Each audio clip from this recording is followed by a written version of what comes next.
Hey there, folks. Welcome to Spectrum Pulse. We talk about music, movies, art, and culture.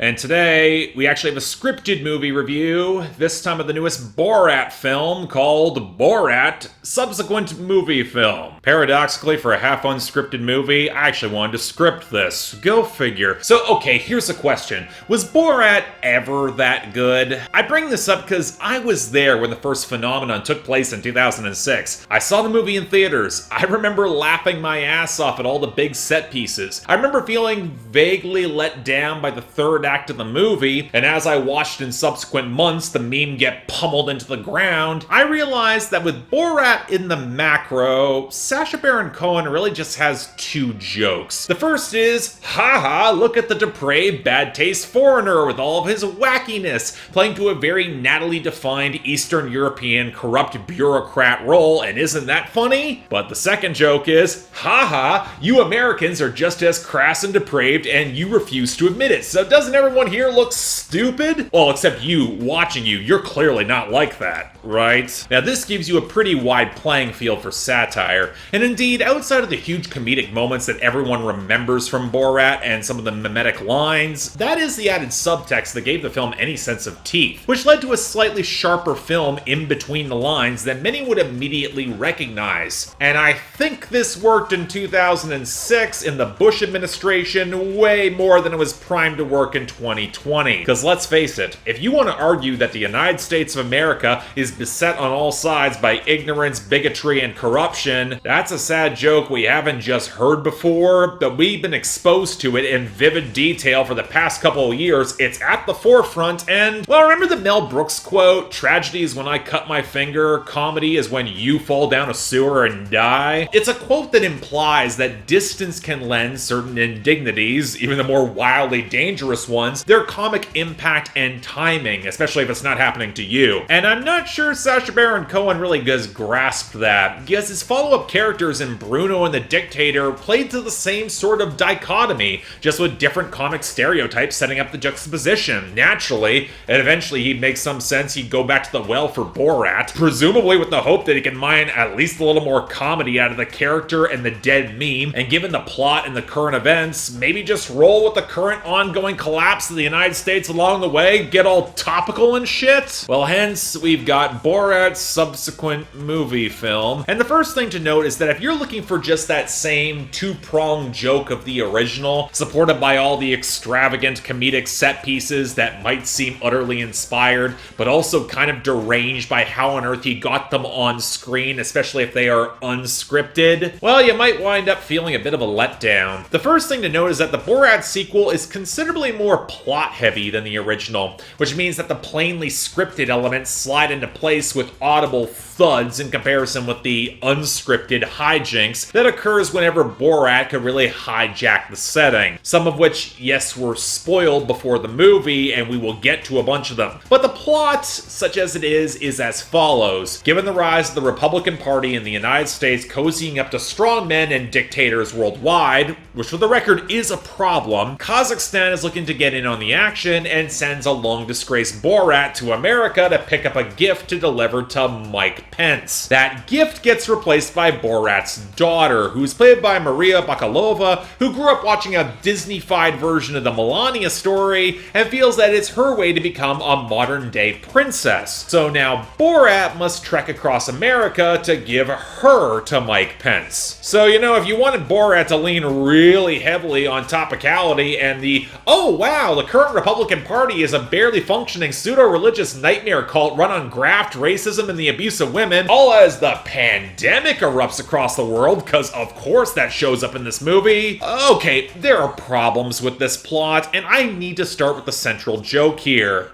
Because Borat's not really the main character, his daughter Tutar is, and you could tell that the best parts of this movie play into both Bakalova's excellent and actually pretty layered and subtle performance as a poor Eastern European girl breaking free of oppressive gender roles in her country, only to lock into new ones stateside that are just as pervasive and insidious, but give her a modicum of real power. Now, her arc, especially in how it blows holes and how Republicans have tried tried to co-opt some feminist iconography within modern trappings, all the while preserving patriarchy. It allows for both the ridiculous makeover narrative that you would expect out of a Hollywood movie, and to not allow Borat's energy to completely consume the room and burn out of the movie early. But that also places Borat in a weird spot, as the father-daughter reconciliation plot doesn't quite have enough meat to fully click. I felt like there was a couple more scenes that were needed to pull it off, and Cohen seems a lot more interested in the sight gags and the Borat in disguise wacky hijinks than a newfound emotional through line and a major point of satire. Yeah, there's great jokes at the expense of debutante balls, pastors providing abortion counseling, female masturbation, and how a pretty blonde girl with an Eastern European accent will be accepted way too fast by the right-wing media, frankly disturbingly easily. But notice that the focus and punch behind these jokes, it's not Borat himself. And you can tell that in the biggest set pieces of the movie, he wants to be the focal point of attention. A nice bit of overarching meta-commentary that I wish the film knew what to do with. It's actually kind of telling. But that leads into the next problem. The first Borat, like most improv sketch comedy films that were built on anything, it didn't really have that much of a structure or fully cohesive plot at all beyond the whole Pamela Anderson thing. It was a shambling, half-connected story pieced together from snippets where the Borat character could riff against an unbelieving audience. A lot of that riffing is still there,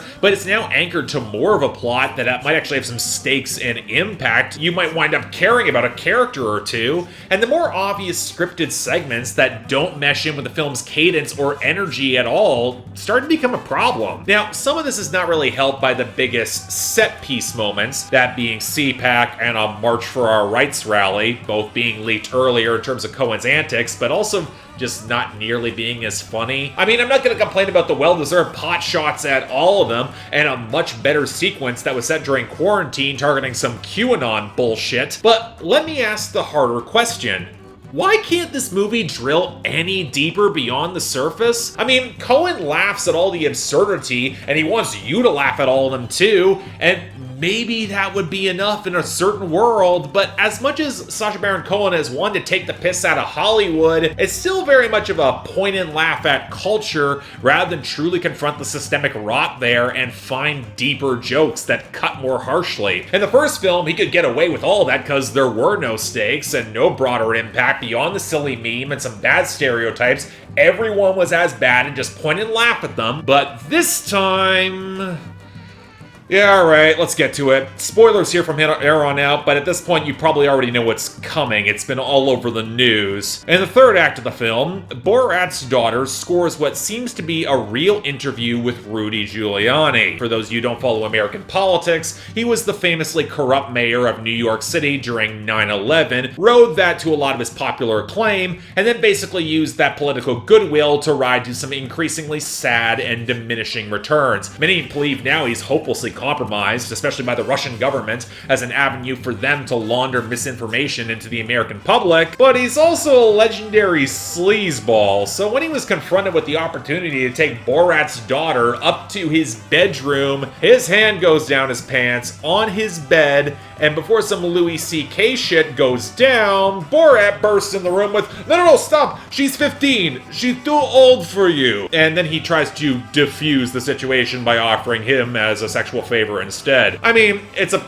culmination of a character arc. It's a thing that shows up on screen that suddenly has real-world consequences, but hey, Rudy Giuliani's been embarrassed many times before. You'd think he'd just be another Republican politician taken down by his dick, except not only was this also spoiled early, but Rudy Giuliani, in coordination with Steve Bannon, was pushing a Hunter Biden laptop in Delaware scandal, attempting to link him to Ukrainian corruption, fabrication that drove a certain impeachment last year, and all manner of other foreign governments, and none of it's coming close to sticking outside of that base bubble because, let's be honest, nobody can really figure out the tangled mass of conspiracy horseshit. Anyway, It was so improbable that the only outlet that would take this story is the New York Post, which Rudy Giuliani bragged about. Not even if Fox would buy into it initially, and it was already so poorly sourced as an October surprise, it was really just stuck relying on Rudy Giuliani's word that it was true. But now, thanks to Borat,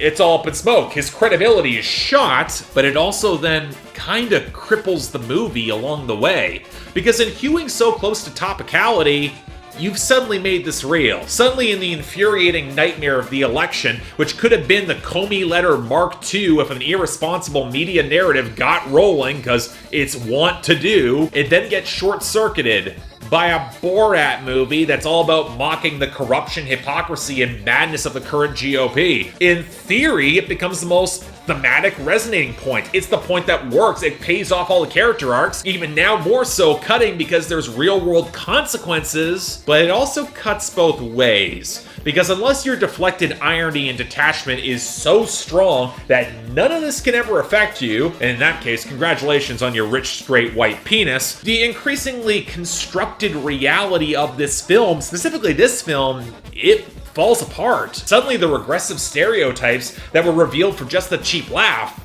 they're just that. They're regressive stereotypes. They have pervasive impact, and they will get as many cheap, bigoted laughs outside the theater as well. Suddenly all Borat's jokes within the creepy trappings of Southern patriarchy, they feel kind of hollow, because those systems are still active, and they don't have a Hollywood film crew in order to bail out the victims or the perpetrators. And then when the film tries to re-enter the constructed narrative after the Giuliani scene to try and link Borat somehow to the pandemic, not only do you now touch the ugly reality that's killed over 1 million people worldwide, but you've torn again into the emotional and thematic focus. You've moved it back to an overexposed character rather than the one that actually had an arc in the movie. Again, meta commentary the film won't commit to because Sacha Baron Cohen has to be the star of the show, where even his daughter, by the very end of things, just reinforces his unique patriarchal role,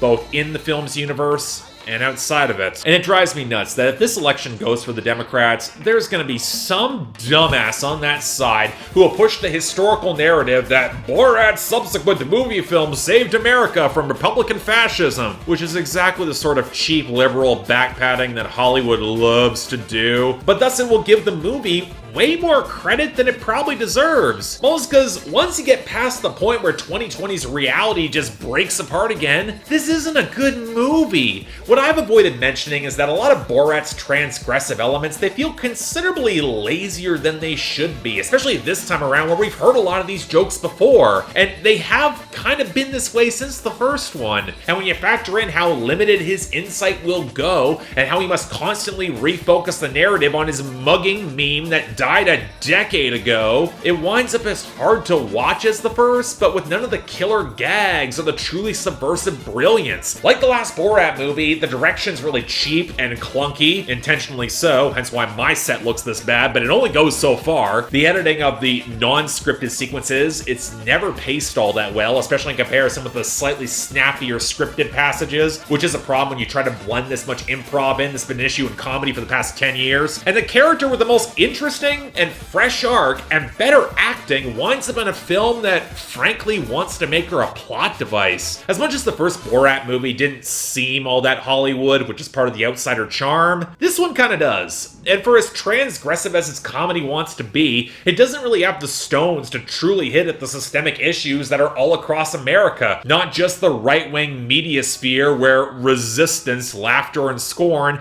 has not been the disinfectant that liberals seem to think it will be. If anything, it feels like the gravity of some of these real-life sequences in the movie got away from Sacha Baron Cohen more than even he was intending. He probably could never have predicted the impact of the Giuliani scene, both at the time and now afterwards. And the artifice he tries to repurpose around it and make it work, that's shakier than ever. Ergo, I'm giving this a strong 5 out of 10. Expect this movie to get overpraised by all the wrong reasons, especially if the next month sees a blue wave. And even if that is a result I'd really be happy to see, it doesn't mean we have to give a mediocre movie more credit than it deserves. If you're curious, give it a watch, but don't get Amazon Prime for it.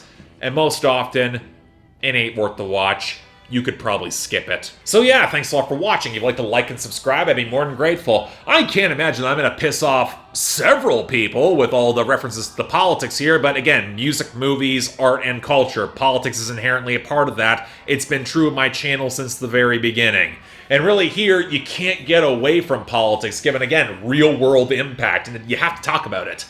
Beyond that, though, anything else I might be able to do to improve my presentation, I'm all ears. If you guys want to get involved in my scheduling process so I could cover more movies just like this, link to my Patreon is right over there. Again, please don't feel obligated to. Tough times for everybody, even despite what the movie might imply here.